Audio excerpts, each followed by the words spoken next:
With the release of the Line of Contact update, the MiG-29 family has gained a Malaysian variant. That makes it a perfect time to fly every version of the aircraft and break down how each one is best used in battle. The earliest MiG-29 can be found in 3 tech trees at once: Soviet, German, and Italian.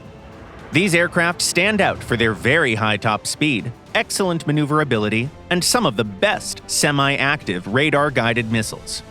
Tactics depend heavily on the opponents you face. At ratings where aircraft with active radar-guided missiles are rare, you can confidently climb to 3 to 5 kilometers.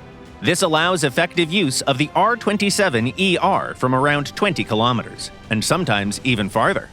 Once the radar missiles are spent, it's time to drop down and commit to close combat. Keep in mind that R-60M missiles are easily decoyed by flares, so it's best to launch them at enemies already distracted by fighting your teammates. A major advantage of all MiG-29s in close combat is the helmet-mounted display. Against aircraft armed with active radar-guided missiles, things become more complicated. In this case, it's better to stay low to avoid becoming an easy target. While the effective range of the R-27ER is reduced at low altitude, it remains a very dangerous weapon even there. The next variant worth mentioning is the Romanian Sniper. Its key advantage is a new RWR that can distinguish between different types of radar emitters. This makes threat assessment much easier and helps avoid especially dangerous opponents. Otherwise, the Romanian MiG is very similar to the basic versions. The German MiG-29G is noticeably more capable. It can carry the R-73 and the R-27ET missiles, but its battle rating is also higher.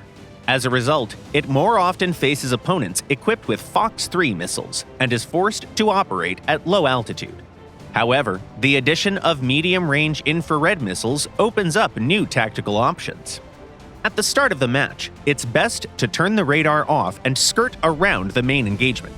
Priority targets are enemies who have already expended their active radar missiles and are headed back to rearm. The R-27ET is infrared guided, so the target will most likely have no warning at all. A launch from the rear hemisphere at 6 to 7 kilometers at full speed is almost guaranteed to hit. If no such targets present themselves, you can move towards the center of the fight. Approaching from the enemy's side increases the chances of a stealthy attack. In close combat, the R-73 shines. Its countermeasures and superb agility combine very well with the helmet-mounted display.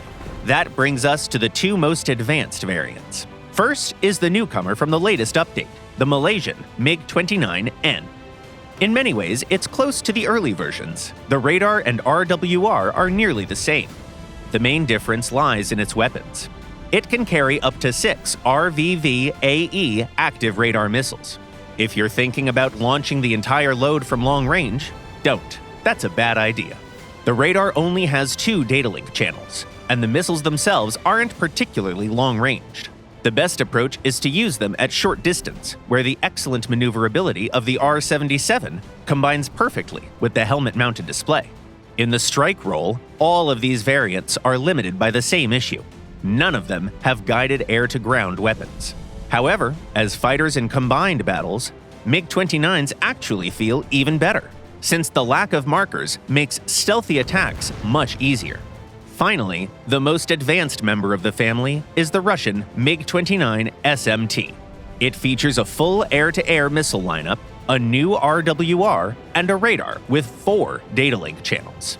That said, it's not as strong in close combat. The added weight hurts maneuverability, while the engines remain unchanged. The SMT's real advantage lies elsewhere, in its guided air-to-ground weapons. The Kha-29TD missiles and the KAB 500 KRE bombs allow it to be highly effective in combined battles. Which MiG-29 variant do you like the most? Tell us in the comments, and good luck in the skies!